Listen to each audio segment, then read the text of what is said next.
হয়তো এই ধরনের সব থেকে তুচ্ছ অনুভূতি কারোর প্রতি ভালোবাসার ইচ্ছে পোষণ করা, বিরহের আনুগত্যে।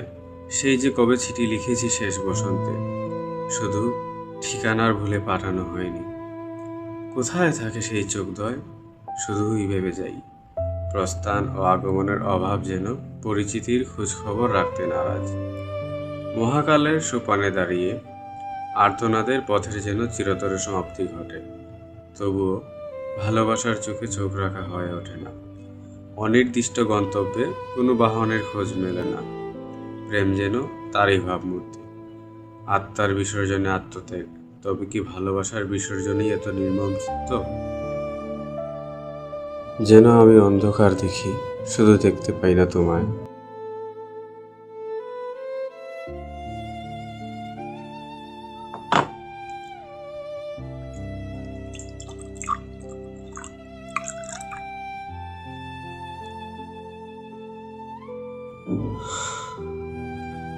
তোমায় দেখতে গিয়ে রুহের রক্তক্ষরণে পড়েছে দেহ। রক্তাভ ওয়াইনের শিশিতে রেখেছি চুম্বন শেষ রাতে। কেনারির মতো নিরে ফেরা হয়নি আজও। সে খোঁজ রাখনি তো তুমি।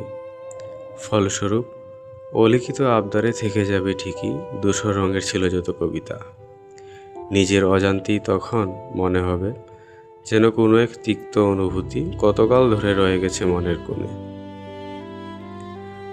তবে আমারও স্বাদ জাগে পাখিদের মতো করে আকাশ দেখার।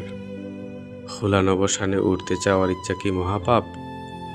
মনের ক্যান্সারে ছেয়ে গেছে হৃদয় যার, তার আবার কিসের আবদার? চন্দ্রাবতীর সক্ষতায় বেড়ে ওঠা এই ধরনীতে বেঁচে থাকার ইচ্ছা পোষণ করা যেন মনে হয় এক অস্ফুট অনুভূতি।